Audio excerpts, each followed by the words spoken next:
Richard Stewart joins us. He is the chair of the Metro Vancouver Liquid Waste Committee. Welcome, Richard. Thank you very much, Jenny. A pleasure to be here. So, we get up in the mornings, take a shower, flush the toilet, don't give it a second thought to where that water goes. But Metro Vancouver is constantly working to improve the liquid waste system. What are some of the new technologies that are coming in?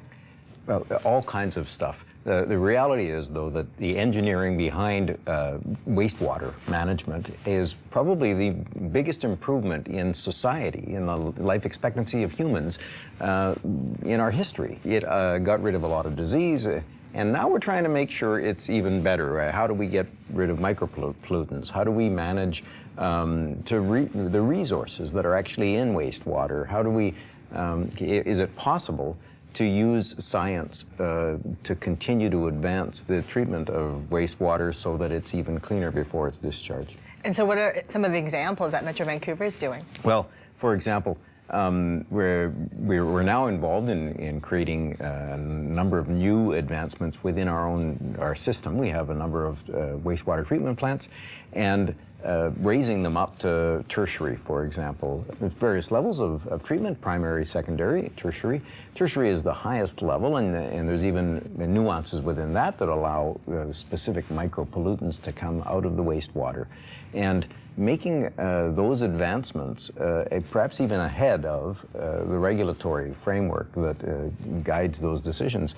And that's what we're doing with a number of our plants right now, is advancing the level of treatment, but also making them more resilient to the kinds of challenges that we face as a society, from climate change. That's a really big one. That's the seismic resilience of wastewater. We've seen in some parts of the world where the wastewater system became one of the biggest challenges after an earthquake, like in Christchurch, New Zealand, for example. Trying to make our systems more resilient to that, to removing microplastics from wastewater before it gets discharged. We know that plastics in our oceans is a really big concern of Canadians, and we want to be among the leaders there. And little things like, is it possible to extract resources? There's a lot of gases that are released during the processing of wastewater. We reuse some of those gases in order to generate electricity within plants, but we also scrub some of it in order to allow it to be put back into the natural gas network that powers people's homes. Those kinds of advancements are really, they're exciting. And one that we don't talk about, and that's hydrothermal liquefaction, that allows the solids that are left after processing to be processed and converted into a fuel, a type of diesel fuel. And we're now involved in a really amazing pilot that proposes to do that at large scale, to be able to take wastewater solids and convert it to fuel. That's remarkable, and probably something not a lot of people are aware of. Yeah, it was all my idea. No, Yes. No, there's some brilliant minds that are putting their heart and soul into these kinds of innovations, and they're very creative people. And people don't, I don't think the average resident, you said it, flush the toilet and it's gone. Well, it's not gone. Now it's Metro Vancouver's responsibility to use it in the best way possible, to process it, to make sure the environment is protected, to make sure future generations are protected. What does that mean, to be using wastewater as a resource? Well, yeah, we could treat it as waste, or we could actually try and figure out, can we use it as a resource? You take solids, for example. Right now, I think we're at 98% beneficial reuse, wow, which allows, the application for agricultural, but also for mine reclamation, the taking of the solids and using hydrothermal liquefaction to see if we can make a fuel out of them. Taking this stream of wastewater and using technology and science to make a stream of resources that can then be put back into our society and allow our society to use, taking zero waste to the end, right to the end of the flush, and allowing the true recovery of resources from wastewater. What percentage of the wastewater are we able to reclaim and use as a resource?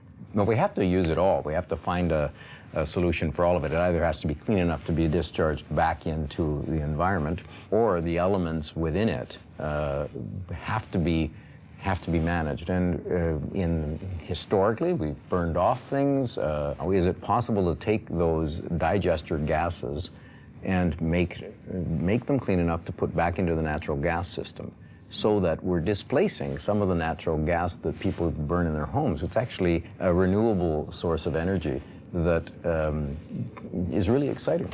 I'm just thinking of my 2-year-old who we are potty training right now, and she loves flushing the toilet, obviously, and she loves saying bye-bye.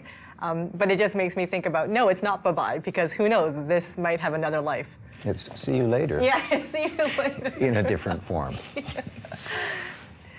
I've been hearing how there has been some COVID testing going on with our liquid waste system. Tell me more about this. Well, that's another really exciting possibility. Is it possible to monitor wastewater in a way that helps public health officials with pandemic response? Can we test wastewater for the level of infection? Because we know that infection within a community is hard to detect. You can't test everybody all the time.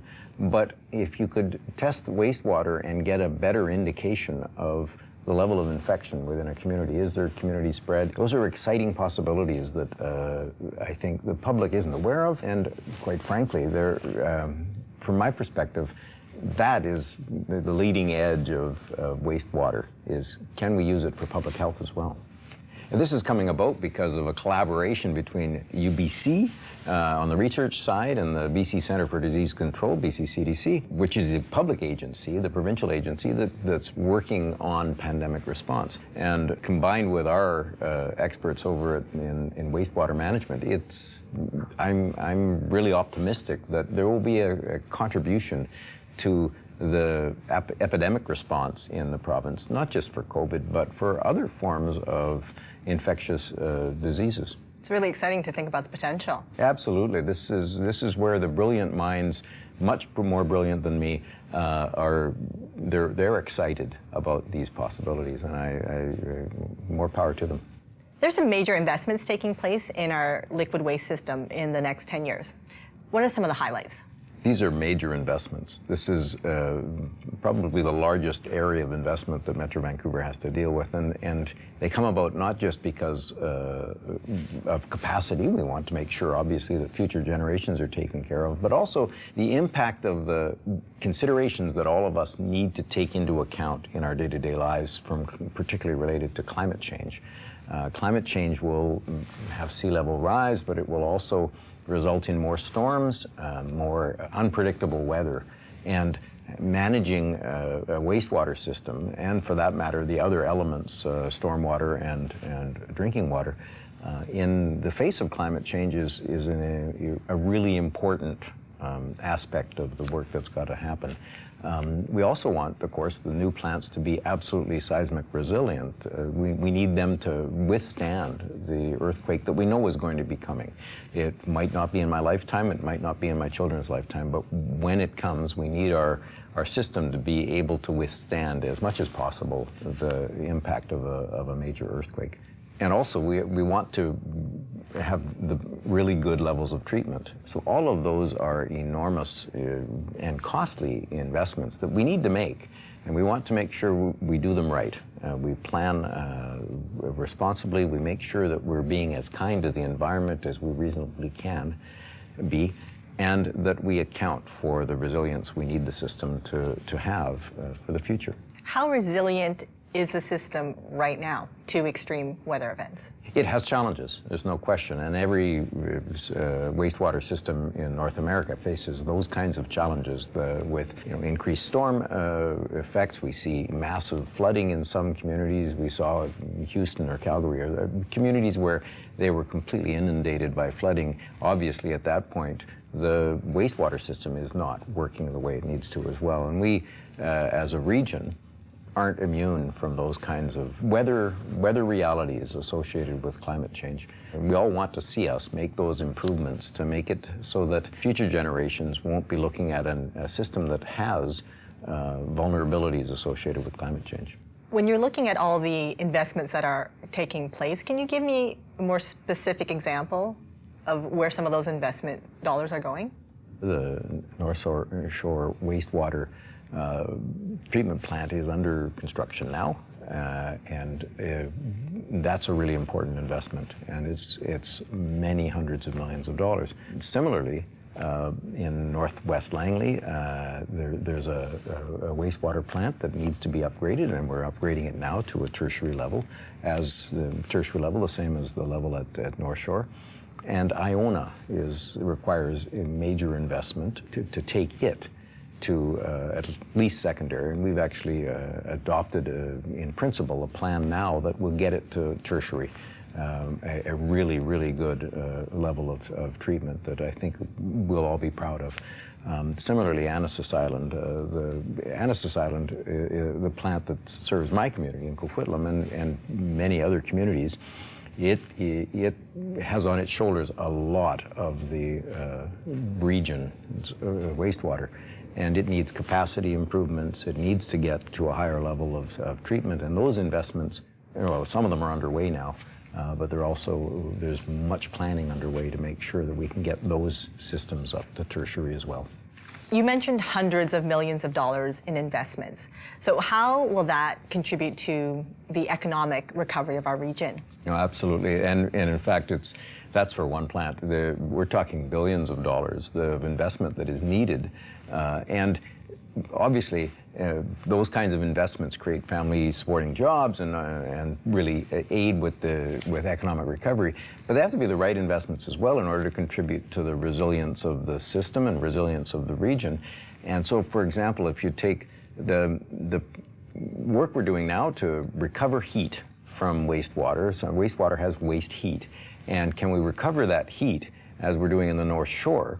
The new North Shore plant will recover heat equivalent to about 7,000 tons a year of greenhouse gas emissions foregone. We can actually eliminate those emissions by using the waste heat and essentially replacing carbon as a source of heat using renewable resource.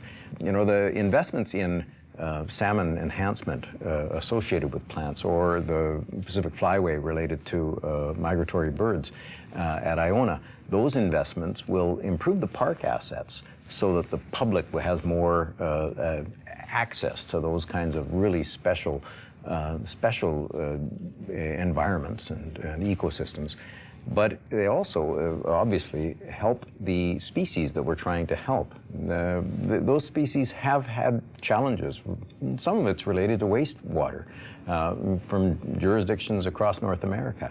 Can the improvements in wastewater also contribute to improvements for the habitat for those, all of which contributes family-supporting jobs in a region that I think will be able to recover faster because we're making those investments. So when you speak about investments, it's really about investments on so many levels. Exactly. It's the investments that we need to make, but it's also some additional investments that are really, really important for a bunch of social and environmental reasons and reasons of reconciliation with First Nations. So many of these projects have all of those things in them. Thank you so much for your time today. Thank you. My pleasure. Richard Stewart is the Mayor of Coquitlam and the Chair of Metro Vancouver's Liquid Waste Committee.